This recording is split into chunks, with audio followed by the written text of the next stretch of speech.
gudoomiyaha jaaliyada gobolada Awdal Salal iyo Gabiley ee dalka Kuwait Axmed Ibrahim Caateye oo booqasho ku yimid dalka ayaa maanta soo gaaray magaalada Saylac ee xarunta gobolka Salal ugu horeyn waxa uu kulan la qaatay maayarka degmada Saylac Xuseen Iidla Barkhadle kadib waxa uu kormeer indhayn ah ku soo maray isagoo uu helinayo maayarka degmadu dikada qadiimiga ah iyo goobo kale oo taariikhi ah markii uu cagta saaray dikada ayaa waxa uu halkaasi kula hadlay saxaafadda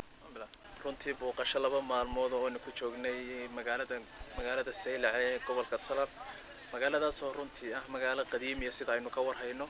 ayaanu maanta waxaan booqanay goobaha waxbarashada sida iskuulada dhakhtarka iyo dekadii weyneydii waqtigii hore ay Saylac lahaan jirtay oo maanta aad arkaysaan sida ay tahay inaan waxbaba oolin runtii u baahan in wax laga qabto golaha deegaanka iyo maamulka gobolkuna runtii wixii ay karayeen kulay waa qabteen dad soo aratay waxyaabo badan oo ay golaha deegaanku qabteen baa jiro oo gudoomiyuhu waa dadaalaya iyo xogaayuhu runtii wax aad u qurux badan bay qabteen waana lagu hambalyeynaya marka waxaan farayaa qurba joogta saddexda gobol ama reer Somaliland waxaan leeyahay runtii kaalay wax ka qabta wadanku waa idin baahan yahay dhakhtarku wuxuu u baahan yahay sariiro iyo qalab u baahan yahay halkan waxay u baahan tahay in dadka loo keeno laasho ama dooniyar ay ku shaqeystaan oo kalluunka ku soo gurtaan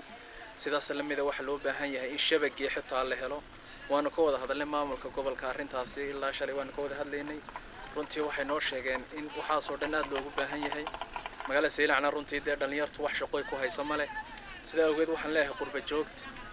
aad iyo aad wadan walba waxaanu ka codsanaynaa in ay soo gaarsiiyaan maamulka halkan oo gudoomiyuhu horeeyo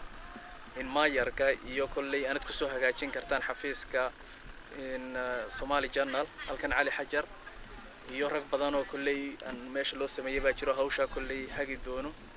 marka waxa la idin rabaa inaad idinkuna aad wixii wadan walba uu ku soo tari karo hadii ay tahay xagga iskuulada qalabeynteeda haday tahay dhakhtarka in wax loo qabto haday tahay in dadkan dooniya loo soo iibiyo iyo shabakada wax ku qabsanayeen talaajada xitaa looga baahan yahay saan maqalnay talaajada iyo gaari kalluunka qaado dii xagga Jabuuti la geenay hadii Boorama ilaa la geenayo dhulkaas oo dhan waa looga baahan yahay marka waxaan ka codsanayaa dhammaan qurba joogga in ayna hawsha iska indha tirin dalkooga iyo dadkoogana wax u qabtaan runtii waxaan kale oo halkan uga jeedinayaa xukuumadda Somaliland in gobolka Salal runtii laga warhayo waayo gobolka Salal waa ka duwan yahay gobolada kale xeeb buu ku yaalaa markaan Hargeysa iyo Boorama oo kala soo qaadano qofku hal litir buu cabi karaa biyaha laakiin Saylac qofka jooga wuxuu u baahan yahay halka litir laga cabayo Hargeysa iyo Boorama 3 litir xaafadii markaa cabaysay litir halka Boorama Hargeysa laga cabayo foosto halkan 3 foosta markaa qoyskii ku filan marka dawladda lafteeduna culays balha ka warhayso wasaaradda macdanta iyo dhan walba gobolkan aad looga warhayo waxaan kale xukuumadda lafteeda aan soo jeedinayaa in runtii dhalinyarta in wax loo qabto waayo isbedel baad sheegteen oo isbedelkii runtii waxaanu ka hayno male waayo markii xusbigii kulmiye uu la wareegayay oo kala wareegayay xusbigii udub runtii waxyaabo badan baad u ballan qaateen dhalinyarta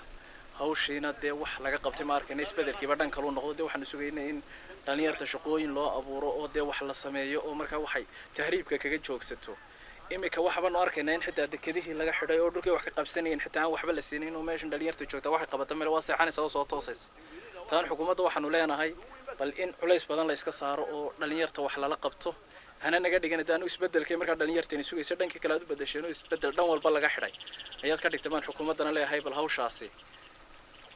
dib ha loo eega baan leenahay sidoo kale Axmed Ibrahim Caateye waxa uu istul taagay masaajid dhowr ah oo ku yaala magaaladani oo uu ugu weyn yahay masaajidka taariikhiga ah ee Qiblateynka iyo kuwa kale oo iyagu u baahan in wax laga qabto sida Masjidul Jumca ee magaalada Saylac halkaasi oo kelmado kooban uu ugu soo gudbiyay dadka iyagu khayrka jecel isla markaasina sheegay isaga oo ku hadlaya afka jahliyada in wax badan ay ka qaban doonaan dhismaha masjidka Jumcaha oo aad u dayacan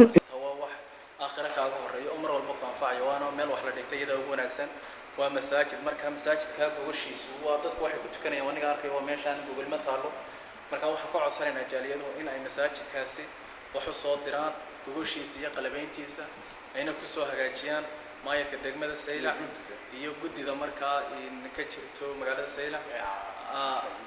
inay ku soo hagaajiyaan cidii kale haysaana Somali Channel oo xajaralkan u joogana telefoonkiisa waan soo dhignaa telefoonada kulay